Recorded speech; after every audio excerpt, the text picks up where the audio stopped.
এখন তারা কোথায়? কোথায় তারা?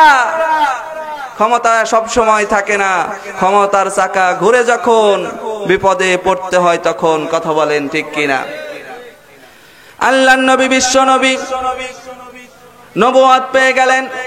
আল্লাহ রাব্বুল আলামিন ডাক দেয়া বললেন, ইয়া আইয়ুহার রাসূল বাল্লিগ মা উনজিলা ইলাইকা মির রাব্বিক ওয়া ইল্লাম তাফআল ফামা বাল্লাগতা রিসালাতা ওয়াল্লাহু ইয়াসিমুকা মিনান নাস।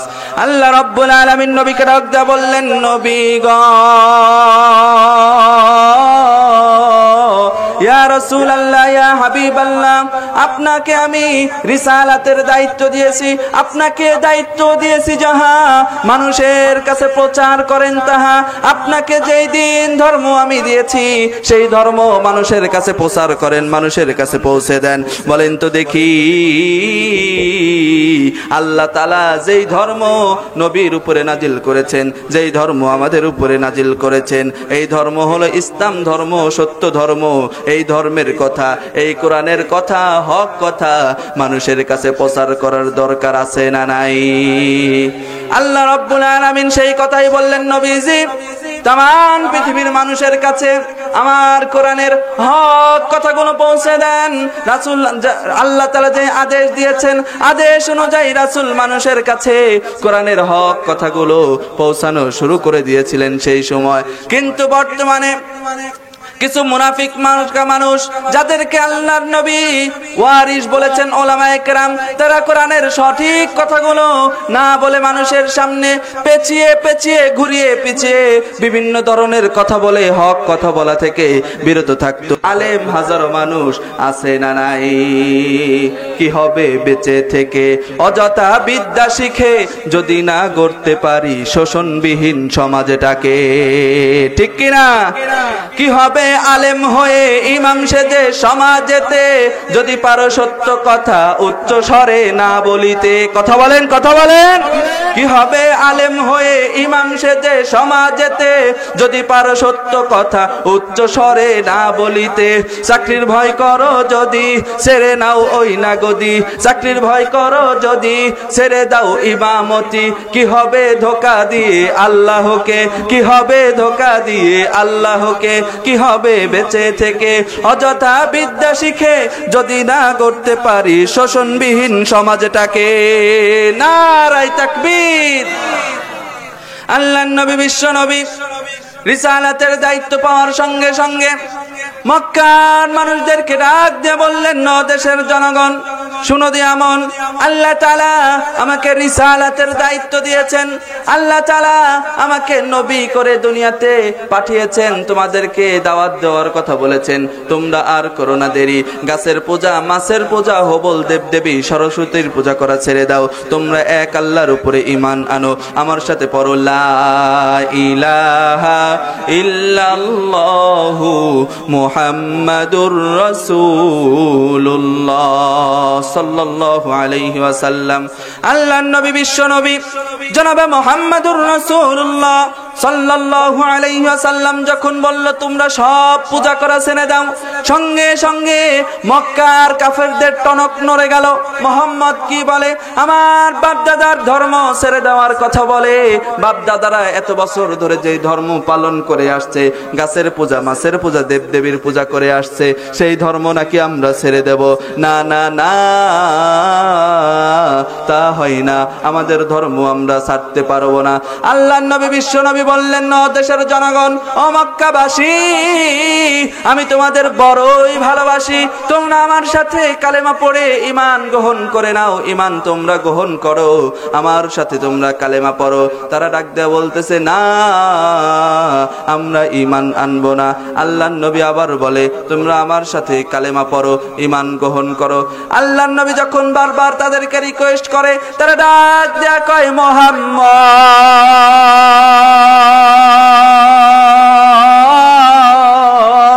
তোমার তো দেখি কি সাহস কম নয়? তুমি আমাদেরকে ইসলাম গ্রহণ করার কথা বলো, কোথা থেকে কোন ধর্ম নিয়ে এসে আমাদেরকে সেই ধর্মের ভিতরে ঢোকার কথা বলো।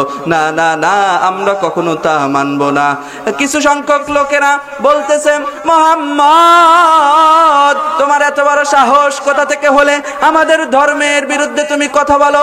এত সাহস কিন্তু ভালো নয়, এত সাহস করা কিন্তু তোমার ঠিক হচ্ছে না। তোমার কিন্তু খবর আছে। কি আছে? খবর আছে। দ্বিতীয় বক্তা আসতে বলে দেবো, ঠিক আছে। তোমার কিন্তু খবর আছে। তুমি যদি কোরআনের কথা বন্ধ না করো, কোরআনের সঠিক কথাগুলো যদি মানুষের কাছে বলা বন্ধ না করো, তোমার কিন্তু খবর আছে। তোমাকে কিন্তু আমরা শেষ করে ফেলবো, হত্যা করে ফেলবো। আল্লাহ নবী, বিশ্ব নবী ডাক দেয়া বললেন, নো দেশের জনগণ শুনো দিয়া মন, তোমরা আমাকে হত্যা করতে পারবা না, তোমরা আমাকে মেরে ফেলতে পারবা না। আমি হলাম কোরআনের সৈনিক, আমাকে সাহায্য করেন আল্লাহ। যে আল্লাহ আমাকে সাহায্য করেন, সেই আল্লাহ থাকতে তোমরা আমার কিছু করতে পারবা না। আমি হলাম এক আল্লাহর অনুসারী, আমি এক আল্লাহকে ভয় করি। বলেন তো দেখি, কোরআনের সৈনিকেরা আল্লাহ ছাড়া অন্য কারো কাছে মাথা নত করতে পারে নাকি? আল কোরআনের সৈনিক আমি, নেই তো পরাজয়, এক আল্লাহর গোলাম আমি, এই তো পরিচয় আমার, এই তো পরিচয়। ঠিক কিনা?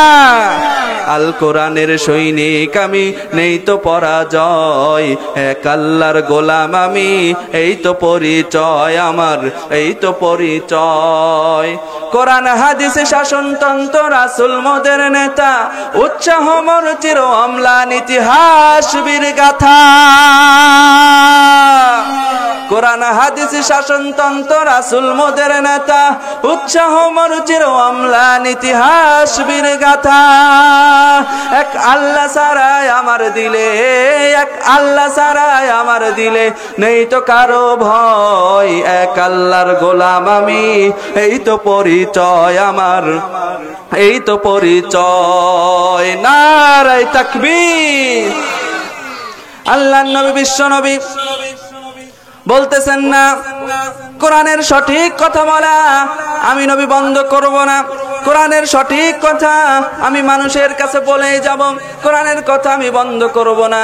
নেতা ডাক দেয়া বলতেছে, তোমার বন্ধ করাই লাগবে, বন্ধ যদি না করো তোমার কিন্তু বিপদ আছে, তোমার কিন্তু জেল জুলুম আছে। নবী ডাক দেয়া বললেন, তোমরা আমাকে যতই হুমকি দাও না কেন, প্রয়োজনে আমি জেলে যাব, ফাঁসির কাস্টে ঝুলবো, জীবন দেব, রক্ত দেব, তবুও কোরআনের সঠিক কথা বলা থেকে বিরত থাকবো না। আল্লাহু আকবার কর। নবী ছিলেন ইমানদার। ইমানদারের কথা তো এরকমই হবে, তারা জেল খাটবে, জীবন দেবে, রক্ত দেবে, তবুও বাতিলের কাছে মাথা নত করবে। আমরা যদি দেখি আমাদের কোরআনের পাখি আল্লামা দেলাওয়ার হোসাইন সাইদি 13টি বছর জেলখানায় থেকেছে, একটি বারের জন্য কি বাতিলের কাছে মাথা নত করেছে? আরো জোরে বলতে হবে, মুসলমান মাথা নত করেছে? আমাদের পাবনার সন্তান আল্লামা মতিউর রহমান নিজামী সাহেবকে নির্মমভাবে জুলুম করে ফাঁসির কাস্টে ফাঁসি দেওয়া হয়েছে, ফাঁসি দেওয়া হয়েছে।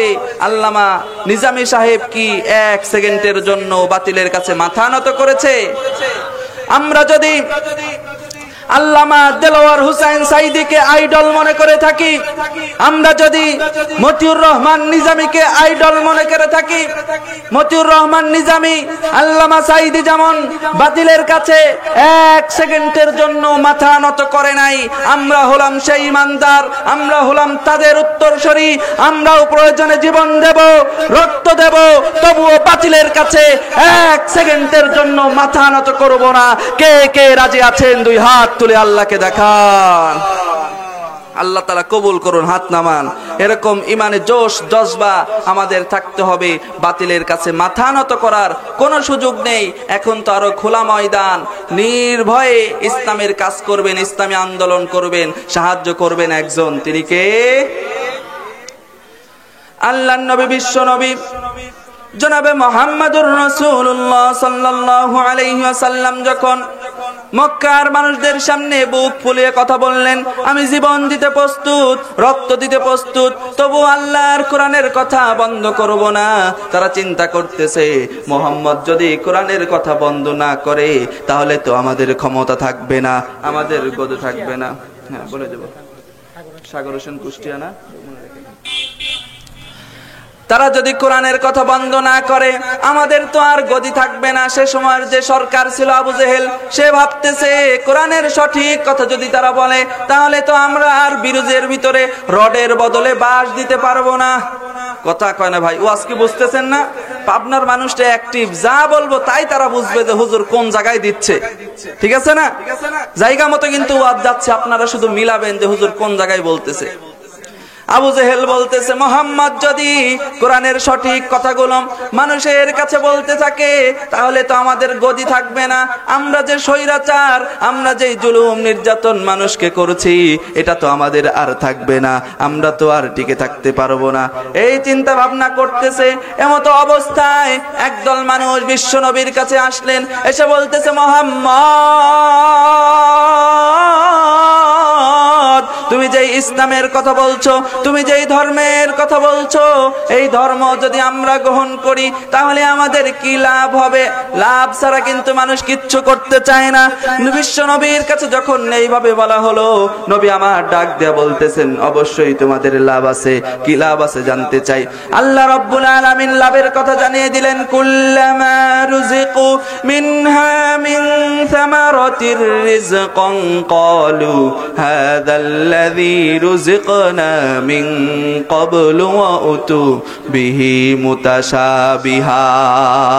আল্লাহু আকবার। আল্লাহ রাব্বুল আলামিন ডাক দেয়া বললেন, ঈমান এনেছো যারা, কান খুলে শুনে রাখো তারা, ঈমান আনার কারণে তোমাদেরকে আমি আল্লাহ জান্নাত দান করব। এই জান্নাত যেন তেন জান্নাত নয়, এই দুনিয়ার সমান 10 দুনিয়া সমপরিমাণ জান্নাত আমি আল্লাহ তোমাদের দান করে দেব। সুবহানাল্লাহ। আল্লাহর নবী বিশ্ব নবী যখন মক্কার মানুষদেরকে জানিয়ে দিলেন, মক্কার জনগণ শুনো দিয়া মন, আল্লাহ তাআলা জান্নাতের ঘোষণা দিয়েছেন, যারা ঈমান আনবে তাদেরকে আল্লাহ রাব্বুল আলামিন জান্নাত দান করবে। মক্কার লোকজন বড়ই চালাক, তারা ডাক দেয়া বলতেছে মুহাম্মদ জান্নাত তো আমরা এখন পাবো না, জান্নাত তো বাকি, আর বাকির নাম, কথা কয় না ভাই, বাকির নাম ফাঁকি। অতএব বাকি কোনো পুরস্কার আমরা চাই না। নগদে যদি কোনো পুরস্কার থেকে থাকে তাহলে বলো, নগদ পুরস্কার আমরা গ্রহণ করব। আল্লাহর নবী চিন্তায় পড়ে গেলেন, কি নগদ পুরস্কার দেওয়া যায়, চিন্তায় পড়ে গেলেন। আল্লাহ বলতেছেন, নবী গো চিন্তা করার দরকার নাই, সমস্যায় পড়েছেন, সমস্যা আছে যেখানে আল্লাহর কোরআন সমাধান হিসেবে আছে সেখানে। কথা বলেন ভাই, ঠিক কিনা? সমাধান চাও যদি জীবনে মরণে, ফিরে চাও খুঁজে নাও চোখ রাখো কোরআনে। বলেন সবাই, সমাধান চাও যদি জীবনে মরণে, ফিরে চাও খুঁজে নাও চোখ রাখো। রহমত এবং বরকত নাজিল করবেন। এই কথা শুনে কিছু সংখ্যক মানুষ রাসূলের উপরে ঈমান আনলো। রাসূলের দল আস্তে আস্তে ভারী হওয়া শুরু করলো। এই দিকে মুহাম্মদের টনক, এই দিকে আবু জেহেলের টনক নড়ে যাচ্ছে। মুহাম্মদের দলের দিকে মানুষ আস্তে আস্তে ইসলামী আন্দোলনের দিকে, ইসলাম প্রতিষ্ঠার সংগ্রামের দিকে মানুষ আস্তে আস্তে ধাবিত হওয়া শুরু হয়েছে। আবু জেহেলের টনক নড়ে যাচ্ছে। না না না, এইভাবে তো চলতে দেওয়া যাবে না। এইভাবে যদি মানুষেরা ইসলামের দিকে ধাবিত হয় তাহলে তো আমাদের আর ক্ষমতা থাকবে না। আমরা তো আর মানুষের উপরে জুলুম নির্যাতন করতে পারবো না, আমরা তো আর আয়না ঘরে দিতে পারবো না। কথা কয় না ভাই? এই জনগণ কি বোঝে না নাকি আপনারা বোঝেন না? উত্তর দিতে হবে। আবু জেহেল চিন্তায় পড়ে গেছে। গোল টেবিল বানিয়ে সমস্ত কাফেরেরা, বড় বড় নেতারা মিটিং এর আয়োজন করেছে। আয়োজন করে সেখানে লিস্ট করতেছে, দেখতো কারা আমাদের বিরুদ্ধে কথা বলে। এরকম ভাবে লিস্ট করতে করতে 115 জনের লিস্ট করেছে। বুঝতেছেন কথা? দেখছে কোন কোন হুজুর আমাদের বিরুদ্ধে কথা বলে, কোন কোন হুজুর আমাদের ক্ষমতার বিরুদ্ধে, আমাদের দলের বিরুদ্ধে কথা বলে, সেই হুজুরদের লিস্ট কর, সেই হুজুরদের জালসা বন্ধ কর, অমুক হুজুরের পাবনা আসা নিষেধ, অমুক হুজুরের ট্রাস্টে আসা নিষেধ, অমুক হুজুরের ওয়াজ করা নিষেধ। এরকম লিস্ট হয়েছে কি হয় নাই? এই লিস্ট কি শুধু এই 2024 সালে নাকি? আবু জেহেলও করেছে, গোল টেবিলে বসে এই আবু জেহেল এরকম লিস্ট করেছে। এই আবু জেহেলের চরিত্র যখন পড়ি তখন আমার মনে হয় আহারে আমার দেশেও তো একটা ছিল। কথা কয় না ভাই? একদম মিলে যায়। আমার মনে হয় এর যদি পূর্বপুরুষদের যদি একটা লিস্ট বের করা যেত, যারা এই কাজগুলো করেছে, যেই স্বৈরাচার, যে ফ্যাসিস্ট সরকার এই কাজগুলো করেছে, এই সরকার তার 14 গোষ্ঠী সেই আবু জেহেলের বংশধর ছাড়া অন্য কিছু হতে পারে না। কথা বলেন ঠিক কিনা? এরকম কাজ তো আবু জেহেল করতো, রাসূলের সাথে এরকম বেয়াদবি আবু জেহেল করতো। তুমি আবু জেহেলের নানি, আবু জেহেলের নানি, নানি বললে বলবেন হুজুর নানি তো আগে, এ তো পরে আসছে, কিন্তু ওই যে নানির থেকে সিলসিলা চলে আসতেছে, বুঝতেছেন না? সেই নানি হচ্ছে এরা। এরাই কিন্তু এই যে রাসূলের যেমন বিরোধিতা করত, ওলামা ইকরামের বিরোধিতা করত, এরাই যেমন অনেক সাহাবীকে হত্যা করেছে, ঠিক এরাই ইসলামী আন্দোলনকারীদেরকে হত্যা করেছে, ফাঁসি দিয়েছে, মতিউর রহমান নিজামীকে ফাঁসি দিয়েছে, আরো কত জামাত ইসলামের বড় বড় নেতা, ইসলামী আন্দোলনের কর্মীকে ফাঁসি দিয়ে জেল জুলুম করে হত্যা করেছে। এরা আবু জেহেলের, উতবা, সাইবা, ওলীদ ইবনে মুগীরার বংশধর ছাড়া অন্য কিছু হতে পারে না। কথা বলেন ঠিক কিনা? এখন আপনাদের কাছে কথা আমার একটাই, আমরা অনেক কিছু দেখেছি, অনেক কিছু আমরা দেখে আসতেছি, কোরআন কিন্তু সংসদে এখনো দেখি নাই। কোরআন আমরা সংসদে দেখেছি। আমরা কি কি দেখেছি দেখেন। আইবির শাসন, বঙ্গবন্ধুর ভাষণ, জিয়া কেটেছে খাল, এরশাদের নানান তাল, ফখরুদ্দিন, মঈনুদ্দিন, শেখ হাসিনা, সব ঘোড়ার ডিম দেখা শেষ। আগামীর বাংলাদেশ ইসলামের বাংলাদেশ, আগামীর বাংলাদেশ টুপিওয়ালা দাড়িওয়ালাদের বাংলাদেশ, আগামীর বাংলাদেশ কোরআনের বাংলাদেশ, আগামীর বাংলাদেশ হুজুরদের বাংলাদেশ। হুজুরদের বাংলাদেশ করার জন্য, কোরআনের বাংলাদেশ করার জন্য, সংসদে ইসলাম প্রতিষ্ঠার জন্য যদি জীবন দেওয়া লাগে জীবন দিতে হবে, বউ বিধবা করা লাগে বউ বিধবা করা লাগবে, সন্তান এতিম করা লাগে সন্তান এতিম করতে হবে, তবুও জীবন দিয়ে রক্ত দিয়ে হলেও সংসদে আল্লাহর কোরআন নিয়ে যেতে হবে। সংসদে আল্লাহর কোরআন নিয়ে যাওয়ার জন্য যদি জীবন দেওয়া লাগে, বুকের তাজা রক্ত ঢেলে দেওয়া লাগে, কে কে রাজি আছেন? দুই হাত তুলে আল্লাহকে দেখা। লড়াইয়ের ময়দানে আমাদের যেতে হবে, জীবন কিন্তু আমাদের দেওয়া লাগবে। লড়াইয়ের ওই ময়দানেতে যেতে তোমাকেই হবে, প্রয়োজনে সব রক্তটুকু জমিনেই ঢেলে দেবে। কে কে রাজি আছেন? আল্লাহকে দেখা। লড়াইয়ের ওই ময়দানেতে যেতে তোমাকেই হবে, প্রয়োজনে সব রক্তটুকু জমিনেই ঢেলে দেবে। তবুও তোমায় লড়তেই হবে, মানবে না পরাজয়, তবুও তোমায় লড়তেই হবে, মানবে না পরাজয়। বিপ্লব মানে জীবন দেয়া বসে থাকা নয়, সে কোনো দিন আসবে না রে করো যদি ভয়। বিপ্লব মানে জীবন দেয়া বসে থাকা নয়, সে কোনো দিন আসবে না রে করো যদি ভয়। কোথা থেকে কোন ভিনদেশি শকুন আমার দেশে এসে সেবার নামে বসেছিল জুড়ে মীর জাফরের বেশে, ঠিক কিনা?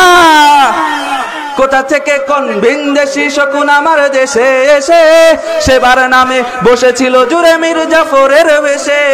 ওদের করেছি নাস্তা নাবুদ, পাইনি কেউ ভয়। ভয় পেয়েছে নাকি? ছাত্র জনতা জীবন দিয়েছে, রক্ত দিয়েছে। আবু সাইদ, মীর মুগ্ধ বুলেটের সামনে দাঁড়িয়েছে, দাঁড়িয়ে ওদেরকে দেশ থেকে তাড়িয়ে দিল্লি পৌঁছে দিয়েছে। কথা বলেন ঠিক কিনা?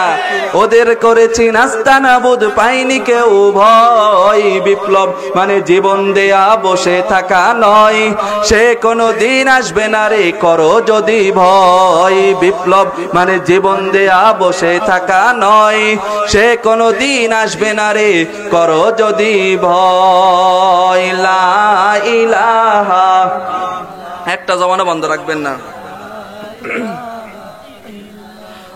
জোরে লা ইলাহা,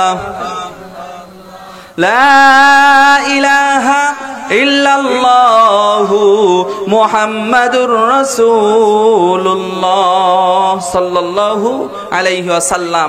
ওই যে বলছিলাম আবু জেহেল তার নেতাদেরকে নিয়ে দলবল নিয়ে গোল টেবিল করছে। কি করা যায়?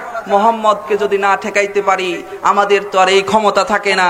আমরা যে 16-17 বছর ধরে আমরা গদিতে সুপারগুলো আটা দিয়ে বসেছি, আমাদের তো এই গদি আর থাকবে না। মানুষ যেইভাবে আন্দোলন শুরু করেছে, দফা এক দাবি এক, সরকারের পদত্যাগ, আবু জেহেলের পদত্যাগ, আবু জেহেলের নানির পদত্যাগ, যে আন্দোলন শুরু করেছে, আমরা তো আর টিকে থাকতে পারবো না। মোহাম্মদকে ঠেকানো লাগবে। কি করা যায়? তাহলে মোহাম্মদকে নিষেধ করতে হবে। মোহাম্মদের কাছের কে আছে আমাদের ভিতরে? তখন গোল টেবিলের ভিতরে একজন নেতা বসেছিল, নাম উতবা বিন রাবিয়া। কি নাম? উতবা বিন রাবিয়া। উতবা বিন রাবিয়াকে বলতেছে, উতবা বিন রাবিয়া, মোহাম্মদ যতই আমাদের ধর্মের বিরুদ্ধে কথা বলুক, ছেলেটা কিন্তু ভালো। কাফেররা বলতেছে ছেলেটা কিন্তু ভালো, সে বড়দেরকে সম্মান করে। তুমি হলে তার চাচা, তুমি যদি তাকে নিষেধ করো, তোমার কথা মানলে মানতেও পারে। উতবা বিন রাবিয়া বলতেছে, নেতা সব ঠিক আছে, আমি মোহাম্মদকে নিষেধ করব। মোহাম্মদকে যে আমি নিষেধ করব, এই জন্য আমার কি লাভ হবে? আমার লাভ কি? লাভ ছাড়া কিন্তু কেউ কাজ করে না। কি লাভ হবে? আবু জেহেল ডাক দেয়া বলতেছে, উতবা বিন রাবিয়া, চিন্তা করো না, সামনে আছে নির্বাচন, তোমাকে আমি দিয়ে দেব নমিনেশন, এমন নমিনেশন দিয়ে দেব, দলের সার্টিফিকেট দিয়ে দেব। এই দলের সার্টিফিকেট দিয়ে তুমি বিনা ভোটে এমপি হয়ে যাবে। ঠিক না বেঠিক? বলেন তো দেখি, দলের সার্টিফিকেট নিয়ে বিনা ভোটে এমপি হওয়ার আশা আকাঙ্ক্ষা মানুষের আছে না নাই? উতবা বিন রাবিয়া ডাক দেয়া বলতেছে, নেতা এই তো আপনি মনের কথা বলেছেন, আমার এত দিনের স্বপ্ন, আমি সংসদে যাব, বিনা ভোটে এমপি হব, এমপি হয়ে বিদেশে বাড়ি করব, বিদেশে গাড়ি করব, আমার বউ বাচ্চা সব বিদেশে পাঠিয়ে দেব। আবু জেহেল ডাক দিয়ে বলতেছে, উতবা বিন রাবিয়া, চিন্তা করার কোনো দরকার নাই, কোনো চিন্তা করো না, তুমি শুধু মোহাম্মদকে বানাও, তোমাকে আমার দলের নৌকা দিয়ে দেব, সেই নৌকায় করে ভাসিয়ে তুমি চলে যাবে, কোনো সমস্যা নাই, তুমি সংসদে চলে যাবে, তুমি এমপি হয়ে যাবে। উতবা বিন রাবিয়া বলতেছে, নেতা আপনি তো আমার মনের কথা বলেছেন, আপনার হুকুম তো আমার মানাই লাগবে। উতবা বিন রাবিয়া আর করলো না দেরি, সঙ্গে সঙ্গে চলে গেল বিশ্ব নবীর কাছে। তাড়াতাড়ি বিশ্ব নবীর কাছে গিয়ে নবীর দিকে তাকিয়ে নবীকে দেখে পিছন থেকে ডাক দিয়ে দেয়, মোহাম্মদ।